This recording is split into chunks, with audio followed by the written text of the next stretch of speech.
que são feitas as 7 dimensões do espaço? Veja que tudo é constituído de alguma coisa para existir, ou melhor, aparecer. O plano físico, por exemplo, a gente sabe que a base dele é carbono. Só que nós temos a avaliar que atrás de cada elemento existe uma lei, uma verdade, a origem, que seria os táttivas.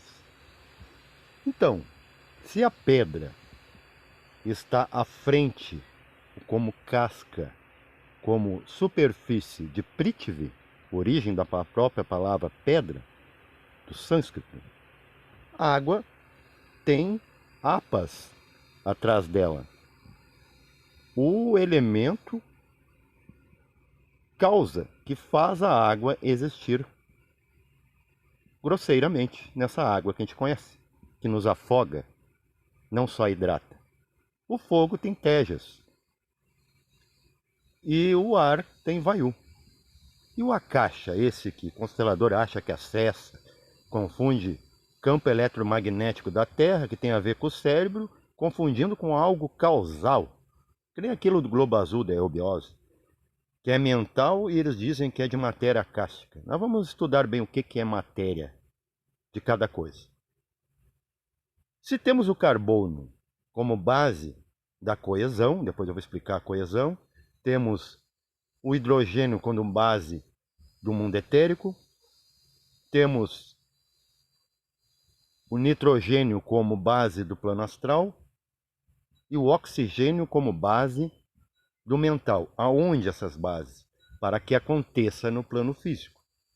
Por exemplo, quando você quer ter um bom pensamento, você não respira fundo, não é? Até os médicos e os holistas, né? Eles não te aconselham isso, o yogi?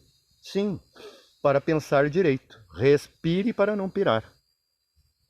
Quando você quer completar a sua vida, você procura o calor humano, o astral. Fogo, emoção, sentimento. Quando você quer se refrescar, quer parar de doer, aquele dó abaixo da matéria física última, você se eterniza ou eteriza. Você medita e carrega, através do comando mental, esse corpo etérico, vital, que vitaliza esse corpo por final, corpo físico. E o corpo físico? O corpo físico você tem que dar para ele um movimento seguido de pausa ou descanso. Agora o Akasha, que eu estava falando, tem algum elemento previsto? Sim, o argônio. Isso é muito falado na gnose, para quem entendeu a gnose. Não é que o elemento seja a causa, o elemento é o resultado. Mas depois temos dois elementos que não vão aparecer agora. Estão muito distantes em tempo, não em frequência. Eles já existem, mas não estão nessa realidade, como representante físico. Não é um elemento físico, por exemplo, para Anupada Keyadi, ou seja, plano búdico e plano átmico, a origem. Mas um dia vai ser criado, sim, um elemento, como acontece com o elemento 115, que ele pega, ele existe, mas deixa de existir, porque ele ainda não tem base física. Ele não pode existir no físico. É como nós. Já prova por a gente não existir e existe, e vai deixar de existir, que nós somos algo que não é isso aqui, senão a gente permaneceria.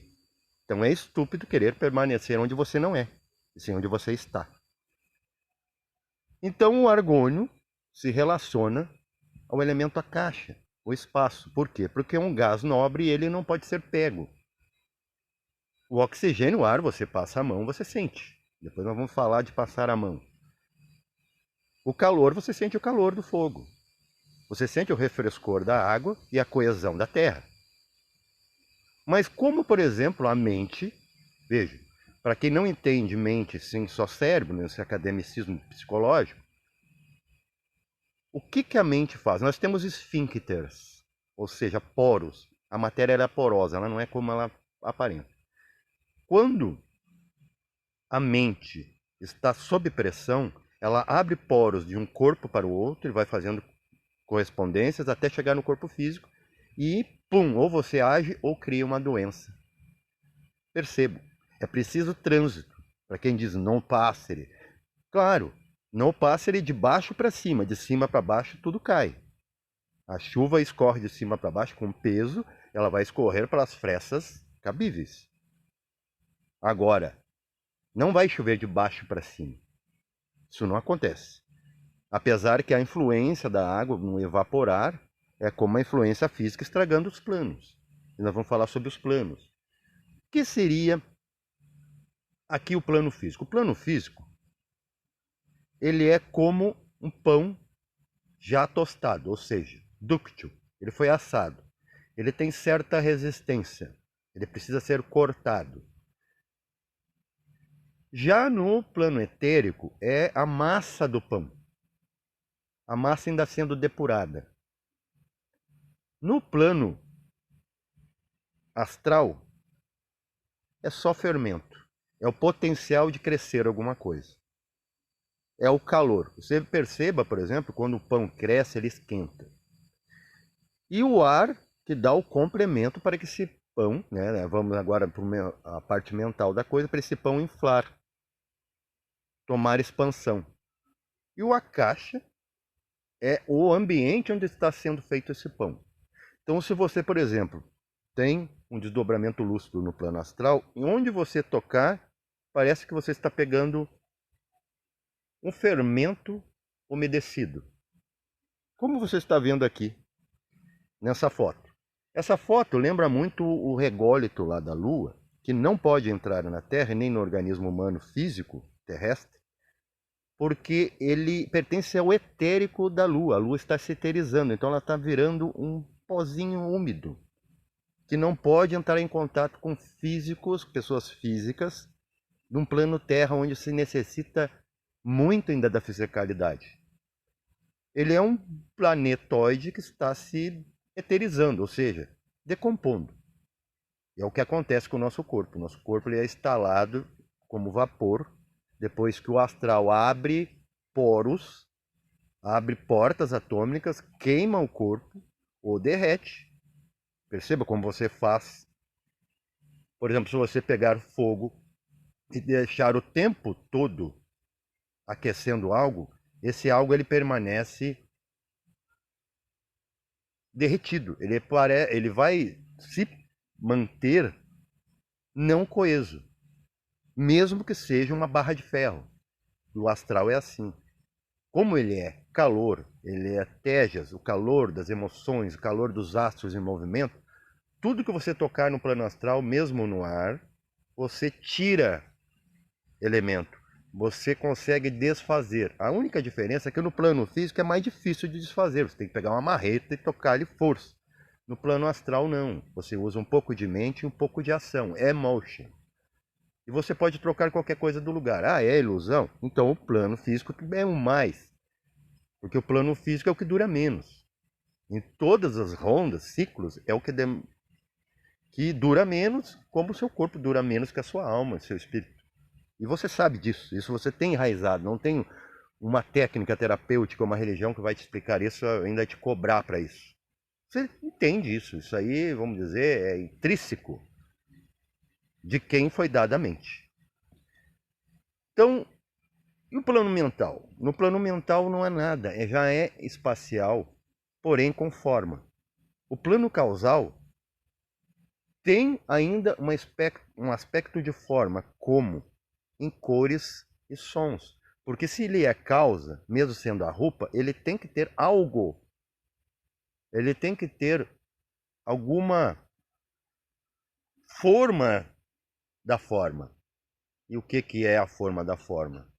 Coloque cor e som, criar-se um resíduo. Da mesma forma, quando você vai no mar, você vê a onda do mar, aquela espuma que se cria é o contato da onda com as beiras do universo. Você vê a água se condensando, tomando densidade. É isso que é esse mundo de diversidade chamado plano físico, que tem representantes, mas não tudo. Tem coisa que não pode tomar vida aqui, não pode se materializar aqui. Já tem muita coisa que a gente fez errado, por exemplo. Nossas emoções, por exemplo, por frestas atômicas, quando é muita pressão lá no astral, cria essas pragas urbanas. É de nós mesmos, através do nosso chakra astral humeral, que é chamado. E os chakras são muito importantes. Os chakras são como engrenagens. Se você não cuida deles, bem pensando, bem sentindo, bem agindo, isso não quer dizer que você não deve ter energia no fazer as coisas, né? Ter um pouco de austeridade diante da não verdade, mas bem usar para utilidade pública. O universo vai te entender e vai pegar seus chakras e conectar aos chakras do universo. Você começa a receber informação o tempo todo. Comigo acontece isso. Eu trabalho muito bem meus chakras, eu estou sempre recebendo informação, dormindo ou acordado. Claro que acordado é mais difícil porque as impressões físicas, o tato, a dor da vida, distorce um pouco, mas depende de qual é o seu estado de consciência, já lá nos outros corpos.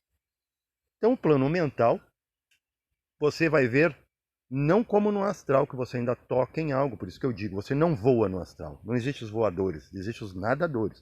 Você está dentro da substância Tejas. E aonde você passa, você interfere. Por exemplo, eu já fiz o tetragramaton, ou o ON também. Tetragramaton, ON no final. Você cria abalos sísmicos astrais. Coisas que não são vistas aqui, que você só vai ver sim. Por isso que eu digo, um psicólogo não pode entender mente, ele pode entender cérebro. Um religioso não pode entender alma, ele entende fé. Porque não está vendo o que está acontecendo nos bastidores daquilo que se professa. Por exemplo, tem uma escola que evoca duas entidades que ainda não se libertaram dos tártaros, Astaroth e Yama. Essa é a eubiose, e é como grau máximo. Então você chega lá no bar, o grau máximo deles, percebe? Por isso que a gnose não usa nomes de entidade, apenas a gente chama de câmaras. O que acontece? Estão evocando uma força desconhecida, descontrolada, que ainda não está sob o ajuste da lei, evoca sobre os outros que seguem. E ainda amaldiçoando os próprios, né, que se dizem tutores. E eles acham que estão muito bem, estão elevando as pessoas, evocando coisas ainda que são contra a lei. O dia que isso se ajustasse, tivesse se redimido realmente, não teria perigo nenhum. Mas eles são assim mesmo, né? Achistas. Então, dentro dessa escola aí, tu vai ver outros achistas, psicólogo, constelador, político. Poxa, político dentro de escola esotérica, para não dizer de mistérios, é um mistério mesmo. Então é isso aí, pessoal. É o que eu poderia dizer para vocês sobre a constituição dos planos. O que acontece do plano físico, por exemplo, que você acha muito importante, é que ele não tem tanto espaço atômico para que uma coisa no mesmo plano compenetre, diferente do plano astral. O plano astral é a quarta dimensão, o que acontece? É você tem a forma, mas olha através da forma. Por isso que é muito importante que um médico se tornasse mediúnico, astral, e conseguisse ver dentro da alma, porque a alma tem o embrião da doença, o embrião, inclusive, do sucesso.